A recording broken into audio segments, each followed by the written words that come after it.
नमस्कार दोस्तों, कैसे हो। मैं हूं संदीप शर्मा और आप देख रहे हो हमारा चैनल भारत आप तक।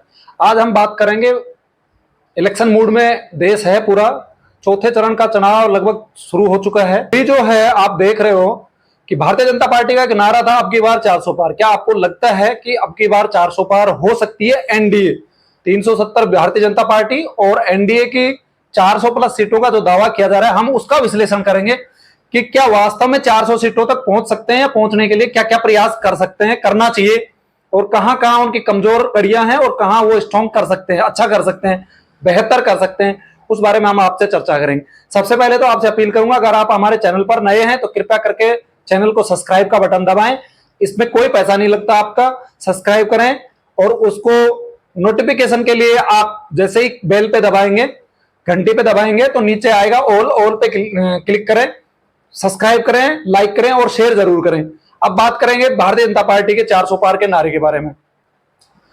चौथे चरण में चुनाव जो है वो शुरू हो चुका है। भारतीय जनता पार्टी के चाणक्य माने जाने वाले, राजनीति के चाणक्य माने जाने वाले अमित शाह ने कहा कि 284-85 सीटों पर जहां इलेक्शन हुआ है वहां हम 200 सीटें जीत रहे हैं। यानी कि उन्होंने 200, 190-200 सीटों का दावा ठोक दिया कि एनडीए 200 सीटों के आसपास हम सीटें निकाल रहे हैं। यानी कि काफी हद तक देखें तो उनका स्ट्राइक रेट जो है बहुत काफी अच्छा है, 80% के आसपास आएगा। अब बात करें जो चौथे चरण का जो मतदान है वो बहुत ही महत्वपूर्ण होने वाला है। चौथे चरण के मतदान में 25 सीटें आंध्र प्रदेश की, 17 सीटें तेलंगाना की, 13 सीटें यूपी की, 11 महाराष्ट्र की, पश्चिम बंगाल की 8 सीटें, 8 सीटें ही मध्य प्रदेश की, बिहार की 5 सीटें, झारखंड की 4 सीटें, उड़ीसा की 4 सीटें, जम्मू कश्मीर में 1 सीट। कुल मिलाकर के 96 सीटों पर सोमवार को वोटिंग शुरू हुई है चौथे चरण की। और इनमें क्या स्थिति है भारतीय जनता पार्टी की वो मैं आपको बता देता हूं। भारतीय जनता पार्टी की स्थिति यह है कि 2019 में जो अभी उत्तर प्रदेश में जो चुनाव हो रहे हैं 13 सीटों पर, उनमें 13 की 13 सीटें भारतीय जनता पार्टी ने जीती। बिहार की 5 सीटों पर एनडीए की 5 की 5 थी। मध्य प्रदेश में 8 सीटों पर भारतीय जनता पार्टी समर्थित जो पार्टियां थी एनडीए गठबंधन में जो थे वो 8 की 8 सीटें जीत चुके हैं। उड़ीसा में 4 की 4 सीटें भारतीय जनता पार्टी खाते में थी। महाराष्ट्र की 11 में से जो चुनाव हो रहे हैं आज, उनमें से 10 महाराष्ट्र में भारतीय जनता पार्टी के खाते में है। अब बात करेंगे जहां उनकी परफॉर्मेंस कमजोर है। कमजोर में आप देखेंगे आंध्र प्रदेश में 2019 में 25 सीटें हैं, 25 में से जीरो से काम थोड़ी चलेगा भाई। आंध्र प्रदेश में 25 सीटें हैं, 25 सीटें में भारतीय जनता पार्टी की सीट जीरो से काम नहीं चल रहा है। जीरो से अगर काम चलेगा तो 400 पार कैसे जाएंगे। यहां बहुत अच्छा करने का उनके पास एक अवसर है। तेलंगाना की 17 सीटें हैं जिनमें से 4 भारतीय जनता पार्टी समर्थित एनडीए के पास हैं और बाकी अदर्स के पास है। पश्चिम बंगाल की 8 सीटों पर जो चुनाव हो रहा है उनमें 3 भारतीय जनता पार्टी के पास है, बाकी पर टीएमसी लीड कर रही है। कुल मिला के बात करें अब कि 400 पार जो नारा है वो कैसे होगा। पहली बात तो मैं ये बताऊं, पिछला जो चुनाव था 2019 का, भारतीय जनता पार्टी ने 303 सीटों पर और एनडीए ने लगभग 335 सीटों पर अपना कब्जा जमाया। अब बात करें और उनके समर्थित जो थे, बहुत सारे जो बैक हैंड से उनको मदद कर रहे थे, उन सबको जोड़ दिया जाए तो भारतीय जनता पार्टी के समर्थन में या कहें कि एनडीए के कुनबे में लगभग 360-70 सीटें तो अभी भी थी। 350 प्लस तो सीटें अभी भी हैं। 2019 के इलेक्शन में 330, 35, 40 के आसपास तो उनका खुद का ही कुनबा है।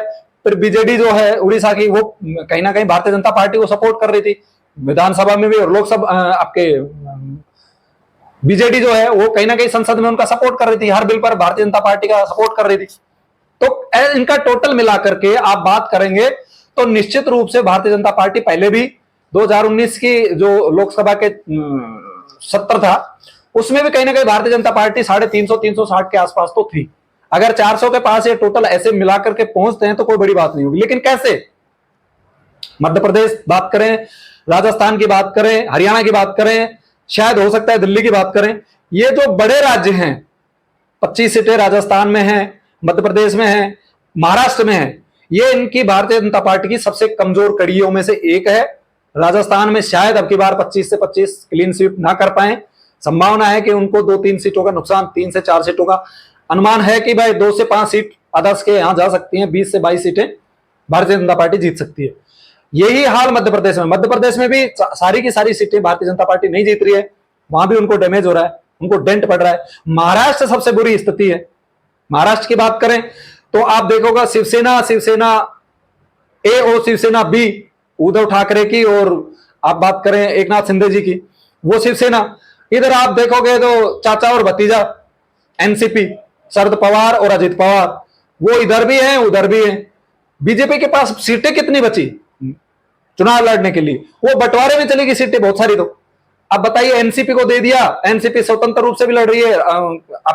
उनका चाचा जी की जो है शरद पवार की पार्टी, वो भी एनसीपी के नाम से लोग जानते हैं उनको भी। इधर एनसीपी के सिंबल पे ही आपके अजित पवार भी चुनाव लड़ रहे हैं। शिवसेना के तीर कमान पर एकनाथ शिंदे भी चुनाव लड़ रहे हैं, वही शिवसेना के नाम पर उद्धव ठाकरे भी। यानी कि वोटर बहुत कंफ्यूजन में है। इसका खामियाजा भारतीय जनता पार्टी को और एनडीए को भुगतना पड़ेगा। अगर भारतीय जनता पार्टी इन सब में सीट शेयरिंग ना करती तो उनका अपना शायद अकेले लड़ती तो बेहतर चुनाव प्रदर्शन होता, लेकिन सहयोगियों को भी साथ लेकर चलना पड़ता है। इस वजह से उन्होंने अपना बलिदान दिया और कहीं ना कहीं अजित पवार और एकनाथ शिंदे को भी संतुष्ट करने की कोशिश की गई। लेकिन खामियाजा निश्चित रूप से आपको बता दें, भारतीय जनता पार्टी को भुगतना पड़ेगा। ये जो खामियाजा आपको बताया है, ये खामियाजा महाराष्ट्र में बहुत भुगत रहे हैं, राजस्थान में भी भुगत रहे हैं, मध्य प्रदेश में भी भुगत रहे हैं, हरियाणा में भी शायद 10 की 10 सीटें नहीं आ रही हैं, गुंजाइश है कि 1-2 सीटें कम आए। दिल्ली में भी उनके लिए मुश्किलें हो सकती हैं। अच्छी खबर कहां है? अच्छी खबर यह है कि यूपी में उनका अच्छा प्रदर्शन है, शायद बेहतर कर पाएंगे पिछली बार की तुलना में। पिछली बार स्टार्ट में 72 सीटें 2014 में ली थी, उसके बाद 68, अभी उनकी सीटें 64-65 के आसपास रह गई, क्यों उपचुनाव पे कुछ सारी सीटें खाली हो गई। अब वहां पर रिजल्ट निकल कर ये आ रहा है कि कहीं ना कहीं 75 से 78 सीटों पर भारतीय जनता पार्टी मजबूत कंडीशन में है, या यूं कहें कि एनडीए के जो प्रत्याशी हैं वो मजबूत स्थिति में बताए जा रहे हैं। यूपी में वो 10 सीटें बढ़ाने में कामयाब होते हैं तो कहीं ना कहीं मध्य प्रदेश और राजस्थान में जो उनको नुकसान हो रहा है वो वहां से भरपाई कर सकते हैं। दूसरा, निश्चित रूप से आप देखेंगे उड़ीसा में जो है स्थितियां बहुत बदल रही हैं। 2019 के चुनाव में 12 सीटें आपके बीजू जनता दल के पास थी, बीजेडी के पास, और 8 सीटें के आसपास भारतीय जनता पार्टी के पास थी, यानी कि एनडीए के पास थी। अब उल्टा नजर आ रहा है। उड़ीसा में एक नारा चल रहा है कि दिल्ली में मोदी और उड़ीसा में आपके नवीन पटनायक साहब जो है बहुत जमीन से जुड़े हुए नेता हैं और उड़ीसा में उनकी काफी अच्छी पकड़ है। लेकिन उड़ीसा के लोग जो हैं उनका मानना है कि नरेंद्र मोदी ने राम मंदिर का जो मुद्दा है वो है, और वहां पद्मनाभ मंदिर जो है उड़ीसा में, उन पे भी उन्होंने अच्छा काम किया नवीन पटनायक जी ने। इसलिए वो विधानसभा में तो पटनायक साहब को भेज रहे हैं, नवीन जी को भेज रहे हैं, और दिल्ली भेज रहे हैं नरेंद्र मोदी को। तो कहीं ना कहीं बात करें तो उनके लिए एक अच्छी खबर यह है कि एक तो दिल्ली से जो है काफी अच्छी स्थिति में रहेंगे, वो 1-2 सीटों का हो सकता है नुकसान रहे। यूपी जो है उनके लिए एक अच्छा अवसर है वापस 75-78 सीटों के आसपास पहुंचने का। आप उड़ीसा में बात करें, उड़ीसा में एक अच्छा मौका है। लेकिन सबसे महत्वपूर्ण जो चौथे चरण का चुनाव है वो है 96 सीटें जो हैं, इनमें भारतीय जनता पार्टी पहले से बेहतर कर सकती है और उनको काफी कुछ 400 पार या बहुत अच्छी स्थिति में आने के लिए चौथे चरण में उनको बड़ी जीत, निश्चित रूप से एक बड़ी जीत की दरकिनार है। अगर वो वहां से अगर लंबी एक छलांग लगानी है तो आपको मैं बताऊं, आंकड़े जो बता रहा हूं वो मैं आपको बता रहा हूं। 2019 में तेलंगाना की जो सीटें हैं 17 सीटें, वहां पर भी वो अच्छा कर सकते हैं, उनको अच्छा परफॉर्मेंस नहीं था। 17 में से शायद कुछ सीटें हैं जो उन्होंने जीती थी। लेकिन सबसे बड़ा जो बीजेपी के लिए अच्छा अवसर है वो आपको बात करें आंध्र प्रदेश, 25 सीटें हैं और 0, वहां पर वो 10-12 सीटों के आसपास भी पहुंच गए तो उनके लिए बहुत अच्छी खबर हो सकती है। दूसरा मामला है आपका तेलंगाना में 17 में से 4 सीटें थी उनके पास, 17 सीटों वाले तेलंगाना में 4 सीटें। अगर वो 17 में से 4 सीटों से बढ़ा करके 8 तक पहुंचते हैं तो कहीं ना कहीं बहुत अभी आपको अगर टोटल इनका करें, पश्चिम बंगाल के 8 सीटें हैं, तेलंगाना की 17 सीटें और आंध्र प्रदेश की 25 सीटें, तो ये कुल मिला के 96 में से 50 सीटें हो गई, जहां पर भारतीय जनता पार्टी की सीटें मात्र 7 हैं। 50 में से 7 सीटें यहां वो बेहतर कर सकते हैं, यहां से वो लंबी छलांग लगा सकते हैं। और जो डेंट उनको पड़ रहा है राजस्थान, मध्य प्रदेश और महाराष्ट्र से, सबसे बड़ा जो डेंट है वो महाराष्ट्र से पड़ सकता है। वो उस डेंट को रिपेयर कर सकते हैं तेलंगाना और आंध्र प्रदेश में, अगर उनका परफॉर्मेंस बेस्ट होता है, बहुत बेहतरीन होता है। तो अगर वो 25 में से 10 सीटों के आसपास तेलंगाना में उसमें पहुंच जाते हैं आंध्र प्रदेश में, और 17 में से 10 सीटों के आसपास या 8 सीटों के आसपास तेलंगाना में पहुंच जाते हैं, तो उनके लिए काफी राहत होगी और 330-340 के आसपास वो पहुंच सकते हैं। मेरा आंकड़ा है, मेरा व्यक्तिगत अनुभव है, मैं जो महसूस कर रहा हूं, मैं जो लोगों से बात कर रहा हूं, लोगों में घूम करके आया हूं, अभी आपके कोटा में गया हूं, आपके ये टोंक करौली सवाई माधोपुर इस साइड में जो मैं जाके आया हूं, वहां पर भी मैंने बात की है, देश के और हिस्सों में भी मैंने मेरे मित्रों से बात की है। उसका रिजल्ट ये निकल के आ रहा है कि महाराष्ट्र एक जो है उसका कमजोर पॉइंट है। राजस्थान में लोग बता रहे हैं कि 7-8 सीटें कांग्रेस की हैं, लेकिन नहीं निकल रही हैं। ज्यादा से ज्यादा मैक्सिमम 4 से 5 सीटें, 2 से 5 सीटों का मेरा आकलन है, 2 से 5 सीटों पर कांग्रेस आ सकती है। बीजेपी को 4-5 सीटों का नुकसान हो सकता है, लेकिन इन सीटों को रिपेयर करने के लिए, इन सीटों की रिकवरी करने के लिए भारतीय जनता पार्टी के पास एक बेहतरीन अवसर है। चौथे चरण में आंध्र प्रदेश और तेलंगाना में जो है चुनाव होने वाला है। पश्चिम बंगाल की 8 सीटें हैं, उन पर कुल 50 सीटें हैं, जिन पर भारतीय जनता पार्टी सिर्फ 7 सीटों पर है। या यूं कहें एनडीए के जो लोग हैं भारतीय जनता पार्टी के समर्थित, वो 7 कैंडिडेट ही 7 सीटों पर ही विजय 2019 में प्राप्त कर चुके हैं, यानी कि 43 सीटें उनके पास रिजर्व हैं। वो बेहतर कर सकते हैं, उनको करना चाहिए। और आप जैसा देख रहे होंगे, मुझे कहने की जरूरत नहीं है, भारत के प्रधानमंत्री यशस्वी नरेंद्र मोदी जो है, उनका फोकस जो है अब की बार चुनाव में, वो निश्चित रूप से तेलंगाना, आंध्र प्रदेश, कर्नाटक और आपका ये उड़ीसा, केरल, यानी कि साउथ के जो राज्य हैं, सीटें बेशक से उनके पास कम हो, लेकिन वो बहुत महत्वपूर्ण है। भारतीय जनता पार्टी केरल में भी अब की बार अच्छा कर सकती है। आपको बता दें, केरल जो है वो अच्छा कर, तमिलनाडु में के अन्नामलाई बहुत अच्छा इफेक्ट है उनका, यूथ पर पकड़ है, आईपीएस रह चुके हैं, रिजाइन किया है उन्होंने 2 साल पहले, और भारतीय जनता पार्टी के प्रदेश अध्यक्ष हैं। उनका प्रभाव निश्चित रूप से भारतीय जनता पार्टी के फेवर में जाएगा। कहने का मतलब है 400 पार एनडीए का जो आंकड़ा है, और उनके सहयोगी जो हैं एनडीए से बाहर, जैसे बीजू जनता दल है, वो ना इंडी गठबंधन में है ना एनडीए में है, लेकिन उनकी जो विचारधारा है, उनका जो झुकाव है, कहीं ना कहीं प्रधानमंत्री नरेंद्र मोदी और भारतीय जनता पार्टी की तरफ है। जब भी कोई मामला फंसता है लोकसभा में या राज्यसभा में, तो बीजू जनता दल जो है भारतीय जनता पार्टी का सपोर्ट करती है और संकट मोचक के रूप में उनकी भूमिका रहती है।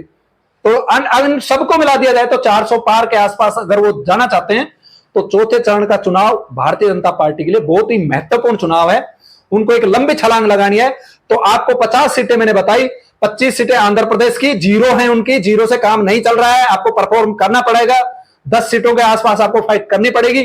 काफी अच्छी स्थिति में हो सकते हो आप, उम्मीद कर रहे हैं कि 7-8 सीटें वहां से आप निकाल सकते हो। ऐसे जो मेरे पास जो मेरा अपना जो सर्किल है, उनसे बात जो हो रही है, उस हिसाब से जो लोग साथी लोग जो जाकर के घूम के आए, उनसे जो डिस्कस हो रहा है, उनके मामले में बात करने के बाद पता चल रहा है कि हाँ 6 से 8 सीटें तेलंगाना में और आपके मध्य प्रदेश में अच्छी बढ़ सकती हैं, 10-15 सीटें निकाल सकती है। यानी कि 7 सीटें जो हैं, 4 सीटें हैं तेलंगाना में और 3 सीटें जो अभी चुनाव हो रहा है चौथे चरण का पश्चिम बंगाल में, 7 सीटें हैं 50 सीटों में। इनमें से बढ़कर के भारतीय जनता पार्टी की निश्चित रूप से 20+ सीटें होने की संभावना है, यानी कि उनको फायदा हो रहा है 13-14 सीटों का। अब बात करूंगा मैं बहुत ही शानदार तरीके से जो काम कर रहे हैं कर्नाटक में मोदी इफेक्ट इतना ज्यादा नजर आ रहा है। पिछले दिनों वहां पर जो एक ओबीसी के आरक्षण में से काट करके और एक विशेष समुदाय को धर्म के नाम पर दिया गया है, वो एक मुद्दा बहुत महत्वपूर्ण मुद्दा बन रहा है। और उस महत्वपूर्ण मुद्दे के कारण भारतीय जनता पार्टी के एक डोमिनेट कर रही है वहां, उनके लिए एक अच्छा अवसर है कि वो डोमिनेट करें, वहां से एक अच्छी परफॉर्म करें और विधानसभा के चुनाव का बदलाव हो कहीं ना कहीं कांग्रेस और जेडीएस वगैरह जो उनके सहयोगी हैं, उन सबसे मिलकर के भारतीय जनता पार्टी एक अच्छा करे, कांग्रेस से फाइट करे और उनको दिखाए कि हम विधानसभा में कमजोर हो सकते हैं, लेकिन लोकसभा चुनावों में भारतीय जनता पार्टी का और नरेंद्र मोदी का प्रभाव आज भी कायम है। कर्नाटक एक बहुत अच्छा उनके लिए अवसर है, तेलंगाना वो कर सकते हैं, और आपका आंध्र प्रदेश जो है बहुत ही महत्वपूर्ण, कर्नाटक और आंध्र प्रदेश उससे भी ज्यादा महत्वपूर्ण है। मैं ये बोलना चाहूंगा, उड़ीसा में बहुत अच्छा उनका परफॉर्म हो सकता है। केरल में 4 सीटें के आसपास 3-4-5 सीटें आ सकती हैं। उड़ीसा में आपको मैंने बता दिया कि सीटें बढ़ रही हैं, उड़ीसा में भी 4 सीटें हैं। 4 सीटें अभी जो चुनाव हो रहे हैं आज, वो उनको जीतनी पड़ेंगी। उसके अलावा उनको 4+ और भी करनी पड़ेगी।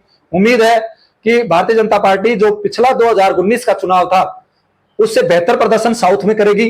पिछली बार बीजू जनता दल के पास 12 सीटें थी, इनके पास 8 सीटें थी। अब की बार उल्टा है, 12 सीटें लगभग भारतीय जनता पार्टी के पास आ सकती हैं, 12-13, और 7 से 9 सीटें जेडीएस के पास जा सकती हैं।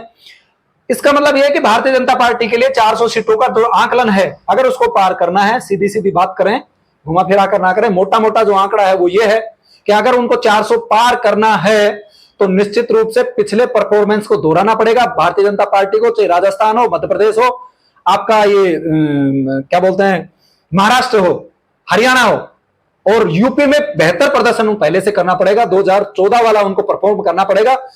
कहीं ना कहीं भारतीय जनता पार्टी की सीटें अगर पिछले जो सीटें थी उनके बराबर आती हैं तो ये अब जो उनके पास एक अवसर है, तेलंगाना और आपका आंध्र प्रदेश, कर्नाटक और महाराष्ट्र, इनमें सब में बहुत अच्छा कर सकते हैं।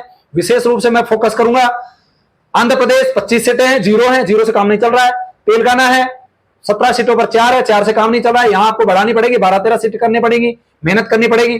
पश्चिम बंगाल में थोड़ा सा कमजोर लग रहे थे, पिछली बार 18 सीटें थी, लग रहा था भारतीय जनता पार्टी अब की बार 12-13 सीटें ही वहां निकाल पाएगी, 4-5 सीटों का नुकसान हो रहा है। लेकिन संदेश खाली का जो केस हुआ है टीएमसी के लिए निश्चित रूप से वो एक बुरा सपना है, भारतीय जनता पार्टी के लिए एक अच्छा अवसर था, और अच्छा अवसर को किस रूप में वो बुनाते हैं ये देखना पड़ेगा। यानी कि महाराष्ट्र में, पश्चिम बंगाल में वो बढ़त लेंगे, महाराष्ट्र की जो कसर रहेगी वो कहीं ना कहीं बंगाल में उनको पूरी करनी पड़ेगी। राजस्थान में जो सीटें कम हो रही है 3-4, मध्य प्रदेश में जो सीटें कम हो रही हैं, हरियाणा में 1-2 सीटें कम हो रही हैं, यानी कि कुल मिलाकर 10 सीटें इन बड़े प्रदेशों में मुझे लग रहा है नुकसान हो रहा है 10 सीटों का। तो उनको तेलंगाना, आंध्र प्रदेश, पश्चिम बंगाल में वो सीटें जस्ट डबल, आपको 25 सीटें मैंने बताई, 50 सीटें हैं, 50 सीटों में 50 में से 25 सीटें, क्योंकि 7 सीटें उनके पास ऑलरेडी है, तो कहीं ना कहीं 17-18 सीटें बढ़ाने का उनको जरूरत है। तो वो 330 के आसपास पहुंचेंगे, तो वो 350-360 के आसपास पहुंच सकते हैं। अगर वो ये सब नहीं कर पाए तो निश्चित रूप से भारतीय जनता पार्टी के लिए एक बुरा सपना होगा, बुरा एक अनुभव रहेगा। लेकिन मुझे उम्मीद है कि अन्नामलाई उनके लिए बहुत बेहतरीन कर रहे हैं। और आपका बात करें केरल में भी उनका परफॉर्मेंस ठीक हो रहा है। ऐसी जानकारी के लिए आप क्या सोच रहे हैं कि भारतीय जनता पार्टी 350 प्लस कर पाएगी? जैसा मुझे लग रहा है कि 335-340 के आसपास भारतीय जनता पार्टी पहुंच सकती है, अगर वो बेहतर परफॉर्म कर पाए इन राज्यों में। 96 सीटों पर जो चुनाव हो रहे हैं, चौथे चरण बहुत महत्वपूर्ण चुनाव है, अगर 96 सीटों में वो 50 सीटों के आसपास पहुंच पाए तो निश्चित रूप से 340 के आसपास पहुंच सकते हैं।